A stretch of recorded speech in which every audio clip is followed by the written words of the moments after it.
ఆనాడు ఆంధ్రప్రదేశ్లో ఉన్న తెలుగుదేశం ప్రభుత్వం, కేంద్ర భారతీయ జనతా పార్టీ నేతృత్వం ఉన్నటువంటి ప్రభుత్వం, నరేంద్ర మోడీ గారి ప్రభుత్వంలో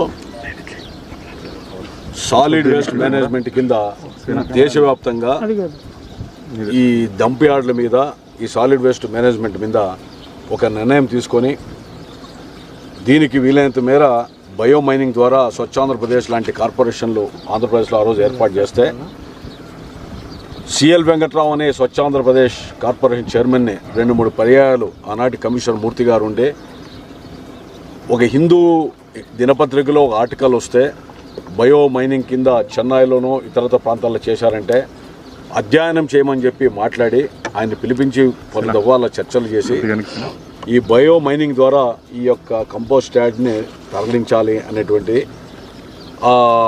దీన్ని మున్సిపల్ సిబ్బందికి సైట్లు ఇవ్వాలి, ఎందుకంటే జనాభా పెరుగుతుందని చెప్పి ఆలోచించాం.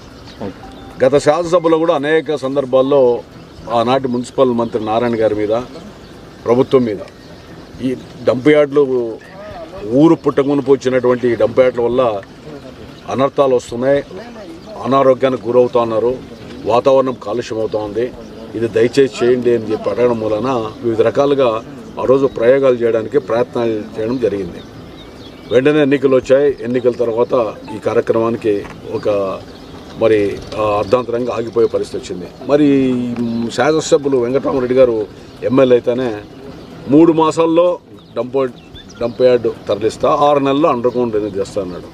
సరే, ప్రజలు అవకాశం ఇచ్చారు. ఆయన అందులో ఎంపీగా 2-3 పర్యాయాలు ఉన్నాడు, అపారమైన అనుభవం ఉంది. నాకంటే ఒకసారి శాసనసభ్యుడిగా మున్సిపల్ జనం ఎన్నికైన తప్ప పెద్ద అనుభవం లేదు. అందులో వయసులో కూడా చాలా పెద్దవాడు. మరి అలాంటి వ్యక్తి తప్పకుండా ఈ నగరాన్ని మరి అవకాశం శాసనసభ్యుడు కావాలని చెప్పి ఆయన ఎన్నేళ్ల నుంచి ఉన్న కళ, ఆయన కళ నెరవేరినందుకన్నా ఈ కార్యక్రమాన్ని శ్రీకారం చుడతారని చెప్పి ఆశించాం. ఎందుకంటే ఏ పార్టీ, ఏ వ్యక్తి అధికారంలో ఉన్నా కనీసం ప్రజలకు మేలు జరుగుతుంది. ఎందుకంటే ఈ ఊర్లో పుట్టి పెరిగిన వ్యక్తిగా నగరం బాగుంటుంది అని చెప్తే నేను కూడా ఆశపడ్డా. మేమంతా కూడా చూద్దాం, అండర్ గ్రౌండ్ డ్రైనేజ్ దోమలు ఉండవు, పందుల బెడద ఉండదు, రకరకాలుగా మేము ప్రయత్నాలు చేసాం. అదేవిధంగా హడ్కో ద్వారా లోన్ శాంక్షన్ చేశాం అని చెప్పి ఒక మాజీ శాసనసభ్యుడిగా ఏడాది తర్వాత ఆయనకు ఉత్తరం రాశా.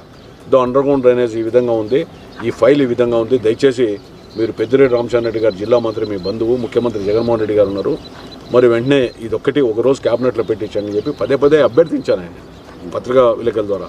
తర్వాత ఆయనకు స్వయంగా ఉత్తరం రాశాను, కానీ దాని మీద ఆయన స్పందించలే, ఏమీ ఉనుకోలేదు, పలుకోలేదు. సరే, ఏదేమైనప్పటికీ మరి ఈరోజు డంప్ యార్డ్ ఏదైతే ఉందో దీన్నన్నా మారుస్తారని అనుకున్నాం.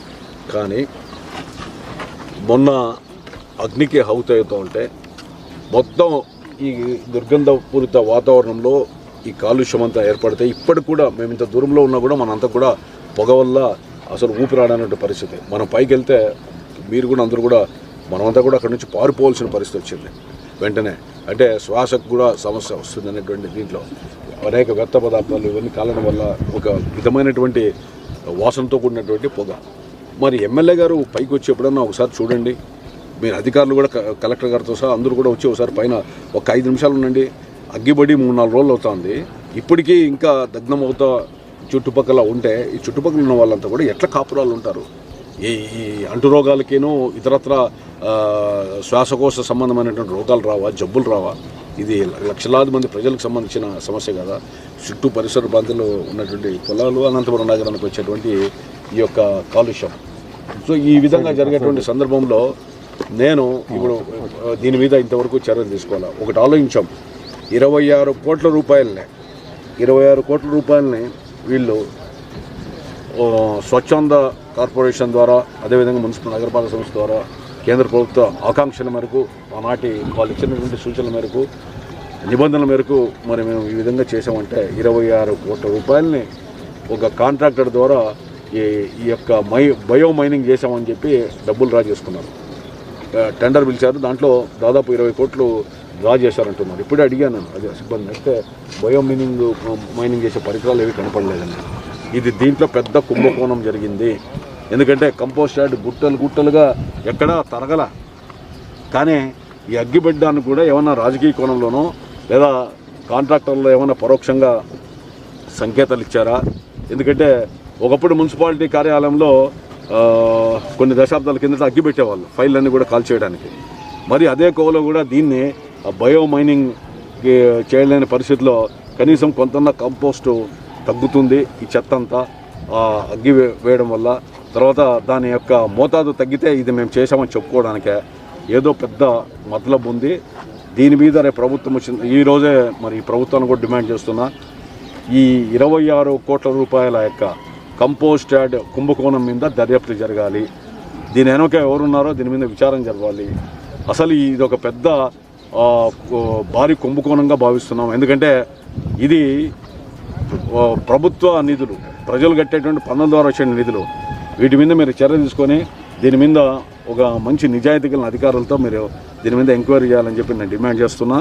ఇప్పటికిప్పుడే మరి ఈ విధంగా ఉన్నటువంటిది ఈ ఆహుతి, ఈ అగ్ని గుండం ఏదైతే ఉందో ఇంకా తరిగేదట్లేదు. కనీసం ఫైర్ ఇంజన్లన్నా పంపించి వెంటనే ఆర్పించాలనేటువంటి ఆలోచన వల్ల ఎక్కువ అగ్నిమాపక దళాలు కూడా మీరు ఇంతవరకు ఆదేశాలు ఇచ్చినట్లు కనపడడంలా.